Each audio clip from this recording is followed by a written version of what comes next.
Well, hey everybody, welcome back to Mill Creek Range. Just out here, been doing some maintenance today, and just wanted to give a quick update. I know I've not been posting any videos lately. It's been very busy with work, and then also just some personal items that has come up that's just kept me from being able to really put any time to the video making. Anyway, but back to the subject matter here, Mill Creek Range. This has sort of been taking care of some again, maintenance, cleaning up, and getting the range ready for more shooting. And so, without further ado, I will start here with the first set of targets that actually I built this range about 10 years ago, 10, maybe 12 years ago. And so started out with AR 500 plates.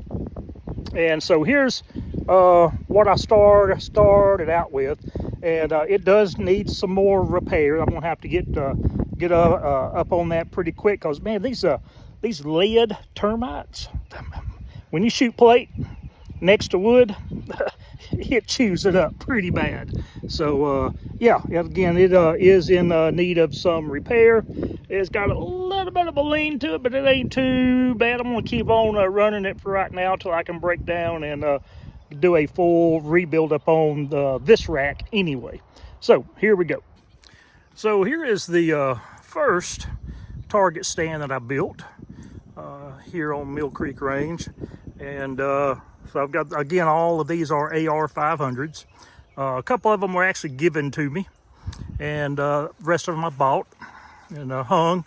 My son, I think, also maybe bought one or two hung up here. But again, this is, pretty much what these were all used for, was handguns, some rifle, at least probably 75, 100 yards distance, depending upon what the rifle is, especially if you're talking 223, 5.56, or 308. Now, 44 WCF, I'm good at, 40 yards, 30 yards.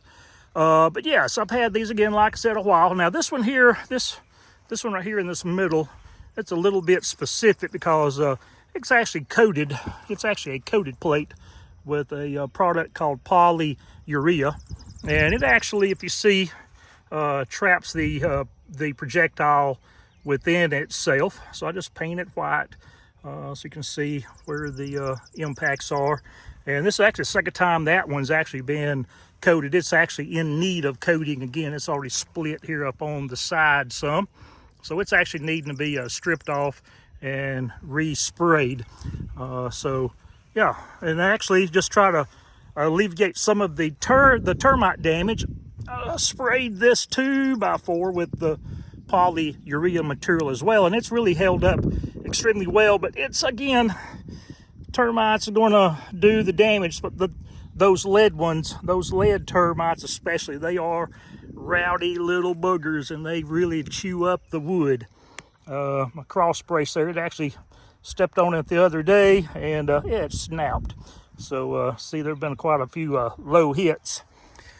So actually, up on this range, I've actually hosted a fair amount of training classes for our local Bama Carry chapter, and we would bring mostly women and a certified NRA pistol instructor out here to the range, and we would have a pistol only training class, because you get so many people that comes to some of these meetings, and they say, oh, I've been carrying a gun for 4 or 5 years, but I've never shot it. Well, you need to get out and shoot. So that's what we try to do, is educate. And so moving on to the next range.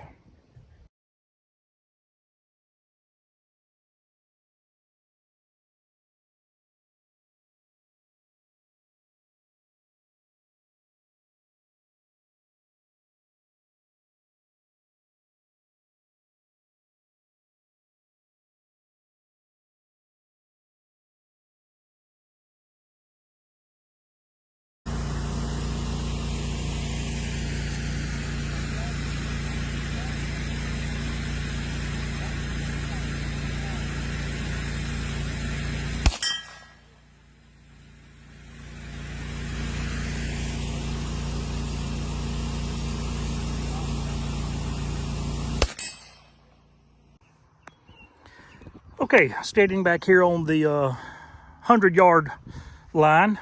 So looking down at the first range, if you want to get on back to at least 100 yards, you can do that from right in this location here.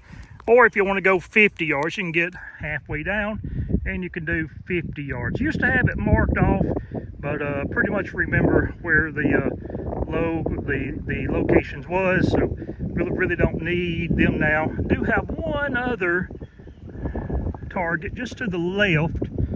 It's probably 120-ish or so from this area. So yeah, we've actually had a couple of baby gender reveal parties back here, and set off I think it was about 10 pound of tannerite with 30 pound of both times were blue chalk. And I would always notify our local sheriff's department as well as our 911, and just let them know that there was going to be a pretty good boom, and just make sure that, you know, let them know what it is, and so they're not out looking for some meth lab that's blown up. So anyway, just doing my civic duty there. But yeah, this is the 100-yard mark for the targets. Then we'll move on down to the next range.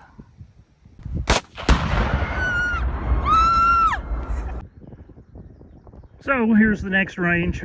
This is one that'll pretty much stick to pistols and lever action in the 44 WCF variety or 22 long rifle.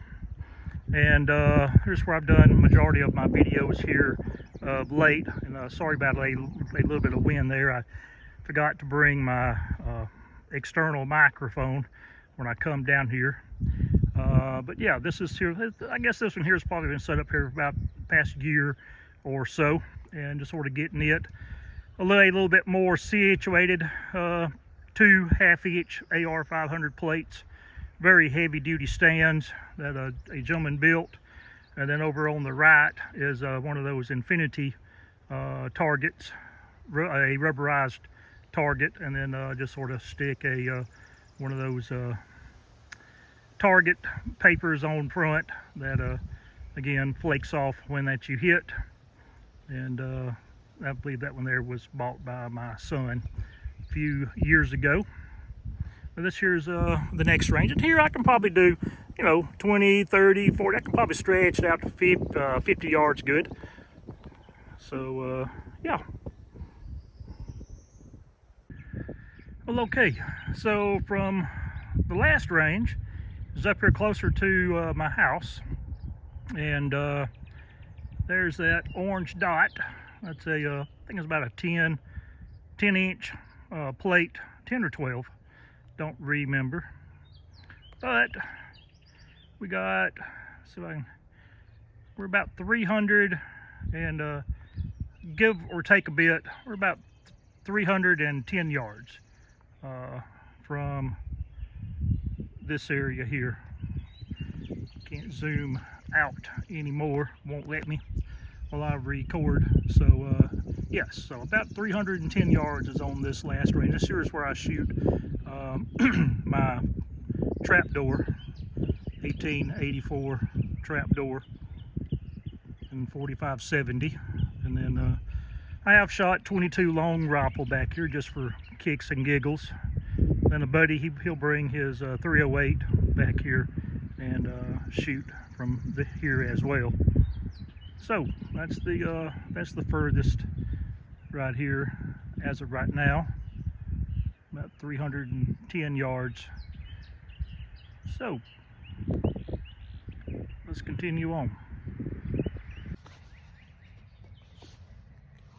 Well, everybody, that's wraps it up for today.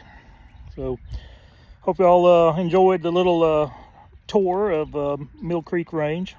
Got a few things in mind to do, spruce it up a little bit more, but yeah, it's pretty functional for the type of shooting that I do.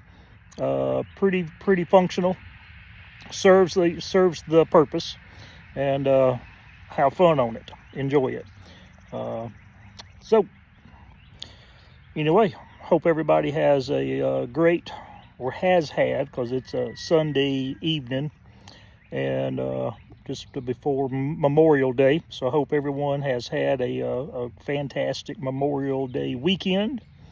And mine was full of work. And then I've got to fly Memorial Day, Monday, to Vancouver, British Columbia for the week. Teach a couple classes out there on Tuesday and Wednesday. Then I'm back home on Thursday night, and then leave out Sunday midday or so for Oklahoma City for the following week.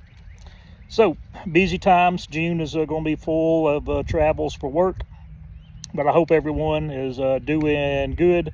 Remember those that wasn't as fortunate to come back from their journeys of trying to protect us here inside of the United States. They're servicemen and women that was unfortunately lost in battle. And remember what Memorial Day is actually for, those that was not able to make it back home. Hope everyone has a good day. Keep your powder dry, and look forward to seeing y'all again soon. Y'all take care now. Bye-bye.